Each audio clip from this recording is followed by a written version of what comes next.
Revenge films. My name is Melanie. I'm 27 years old and I have my own company. Business is going good and I make a decent living. I lost my beloved mother at a young age, so I grew up with my father. I had a difficult childhood and I went through a lot to get where I am today. My father was a big spender and he didn't know how to use his money wisely. He also didn't like the work, which made life difficult for me. As soon as I was old enough to get a job, I got an after-school job so I could earn some money. I had to cut back on sleep to get everything done. I saved up enough money to go to college and graduated with top grades. I grew up poor and now I was on my own. I was going to do everything in my power to earn enough money. I thought the most fastest and most efficient way of making money would be to start my own company, which is exactly what I did. Luckily, my business was a huge success, and I now had the life that I always dreamed about. The one downside was that I had to financially support my father, who had no issues with relying on his daughter for money. His spending habits hadn't improved at all, and he spent my hard-earned money to go out drinking and gambling. My father had accumulated a lot of debt over the years, and he was making me pay for his debts as well. I had no respect for his behavior, and we argued a lot about money. What in the world did you need to spend $100,000 for? I received a call from a loan shark. Do you know how upsetting that was for me? I had no idea that I accumulated so much debt. Sorry about that, Mel. Don't assume that I'm going to pay off your debt. This is your responsibility. I'm your father. It's your responsibility to take care of me now that you're all grown up. I mean, I did raise you all these years. How can you possibly say that to me? You never had a stable job, and we were so poor that I had to pay for my own education. I know that you have the money, and I expect you to pay off my debts. To that, I was speechless. My father was irresponsible and selfish.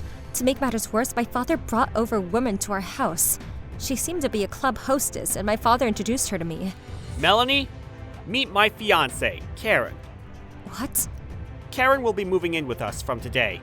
She's going to be your new mother. Please, treat her with all the respect that she deserves. Karen and I were relatively close in age, but Karen made a point to act all superior in front of me. I hated her from the moment that we met. I feel so sorry for your father. He's been stuck living with you all these years. It must be hard for him. Karen, you need to be careful. Melanie has a short temper. Well, I don't see why Melanie would get mad. I'm only stating the truth. You don't need to make an effort to get to know Melanie. She's not worth your time. I never enjoyed living with my father, and now that Karen was in his life, I was even more keen than ever to move out of this dreadful place. It bothered me that the two of them were smoking inside the house, and they were always making crass comments about other people. But I tried not to let it bother me. I was going to move out soon anyway. Karen came over to talk to me when my father wasn't around. I'm starting a new life with your father, and you're in the way. Do me a favor and move out. She was glaring at me as she said those words to me. I was happy that she said that to me, though, because it meant that there would be no fuss over me moving out. Okay, I will. I will move out ASAP. Huh? Please tell my father that I'm cutting all ties with him, and I don't consider him my father anymore. Karen seemed shocked because she didn't think that I'd actually move out. My father came home that evening, and I told him that I was moving out. Karen is kicking me out of the house, so I'm moving out. Are you going to continue paying for my expenses, though? You're on your own. Figure it out, Karen. You can't do that! I rely on you for money! You can move out, but continue to give me my monthly allowance, okay? My father was drunk and he shoved me hard, and I fell down onto the floor. I married your mother for her money, but then she died, so now you're in charge of taking care of me! You don't know how much I suffered because we had no money! He then poured the rest of his drink on top of my head. Although I didn't show it, I was livid. I hated that my father would say mean things about my mother. I loved her so much. I demanded that my father stay out of my life, and I left the house in a storm. Of course, I had no plans to give any money to my stupid father.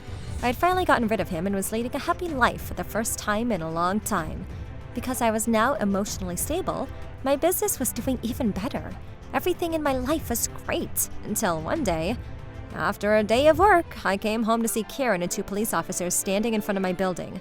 I went over to the police officers asking what was going on. There she is! She's the one who stole my husband's company from him! What? Officer, please arrest her! She's a thief! Karen was being totally unreasonable, as always. The police officers told me that Karen had called them and said that I had taken my father's business from him. An outright lie. I explained that there was no truth in that, and I had started the company on my own. I handed them my business card.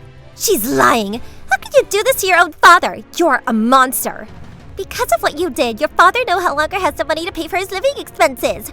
He never had any money. I've been paying for him all these years. My father hasn't had a job in years. It turned out that Karen was totally in the dark about my father's finances, and she seemed shocked to hear this. That can't be true! Your father said that he was loaded! Whenever we went on dates, he took me out to really nice restaurants and bought me many expensive gifts. I paid for all that. My father has always been a big spender, and he doesn't know how to take care of his money. So you're not lying then? I'm not. My father tricked you into thinking that he was a successful CEO. Did you know that my father has a lot of debt too?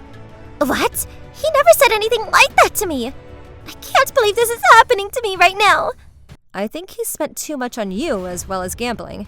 He has around $100,000 of debt. 100 grand?